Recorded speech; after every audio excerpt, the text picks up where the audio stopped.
Thank you ESR for sponsoring this video. Hey guys, so yesterday was the first day of WWDC, and for most of us, non-developers, aka normies, the first day is the most important one because that's when all the announcements are made relating to the new operating systems.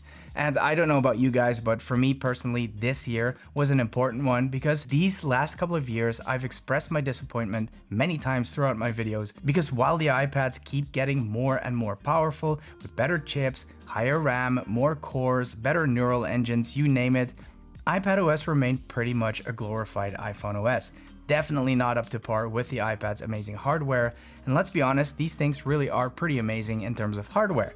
But yeah, after a series of disappointing iPadOS updates, I really felt like this could be a make or break year for Apple and the iPad. So now that we know what's coming, is it enough to save the iPad? Let's ramble.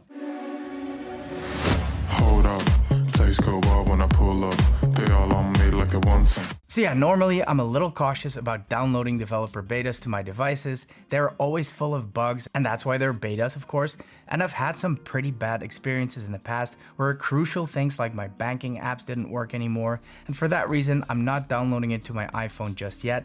I only have the one iPhone, and since that's my daily driver, I'll leave the iPhone videos to some of my fellow creators who are either braver than I am or have a secondary device laying around. I saw that Greg's Gadgets put out an early video taking you through the iPhone features, so definitely check him out for that. But this morning, I decided to download the developer beta to my brand new M4 iPad Pro because I can't in good conscience complain about the operating system every chance I get, but not have the stones to try out the beta. So I took the plunge and made my peace with the fact that some things will probably not work properly for a little while. Now, the biggest announcement yesterday was of course the new AI features the iPad will be getting, and not just the iPad, also the iPhone and the Mac. And from what I've seen during the presentation, it really is exciting stuff that has the potential to permanently change the way we use our devices.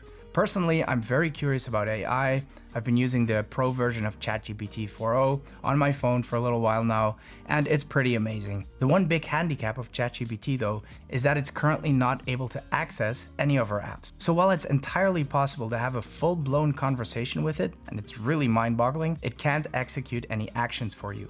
And that is where I see the strength of what Apple calls Apple Intelligence. It's like the AI acronym was literally made for Apple, because Apple's version of AI will of course have access to the apps on our phones and will be able to execute actions for us, and that is huge. Siri is 13 years old this year, believe it or not, but it never outgrew the toddler phase. I think it's fair to say that it's been the dumbest of the smart assistants for many years, but this new AI infusion might instantly propel it into full-blown adulthood, especially the way in which it can harvest information from across apps. For instance, it can grab information off of a picture of your driver's license and then use it to help you fill out a form in another app. Pretty amazing stuff. With that said, unfortunately, the new AI features are not part of the developer beta just yet, and according to Apple's website, they won't be available until the fall. So for now, I'm afraid Siri is still a little bit dim. Hey Siri, have you been updated? Sorry, I don't understand. Hey Siri, can you do any new stuff?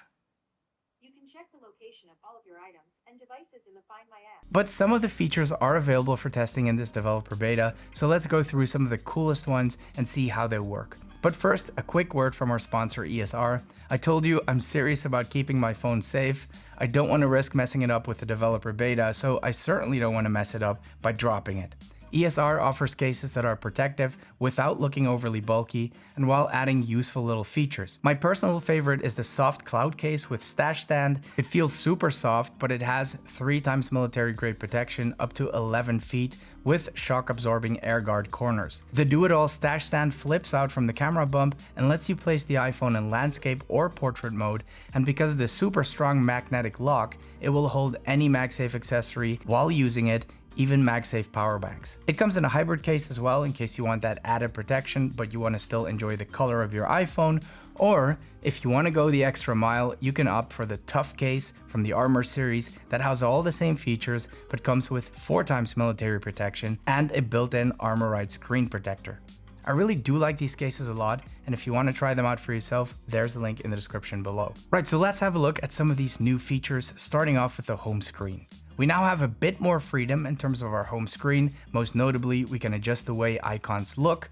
Just go into edit mode, customize, and here you can choose small or large icons and switch between light, dark, or tinted, which lets you choose a color from the color picker and apply it to all icons. Now I know if you've been using Android phones or tablets, this is old news, but you know, iPhone users and iPad users, we've been asking for this for years.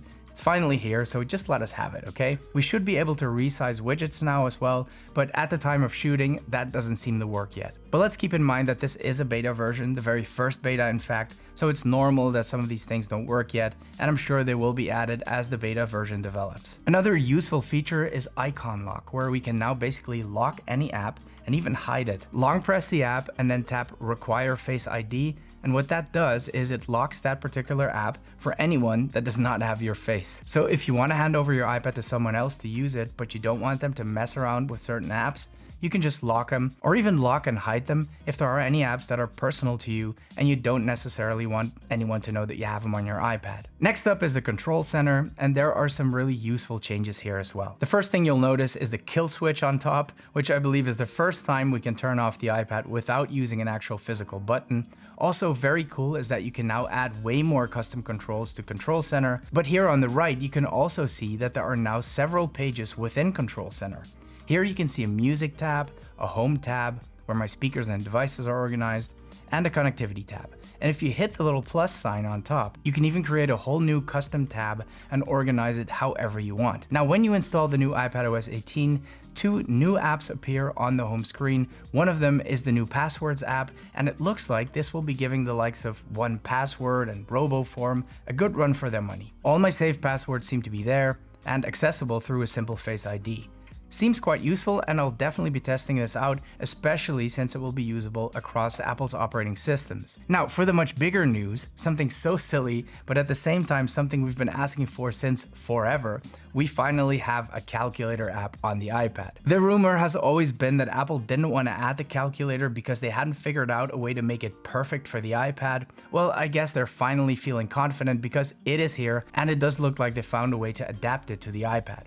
Not only does it now have a scientific calculator, it now also comes with math notes, which is a really cool feature that lets you write out equations by hand, and it will give you the answer pretty much in your own handwriting. Probably the coolest part is that this functionality also transfers over to Notes. So you can write out an equation in the Notes app and it will give you the answer just like it does in the Calculator app without ever having to leave the Notes app for it. Staying in the Notes app, it now has a new transcription feature whereby it live transcribes anything that's being said during a recording.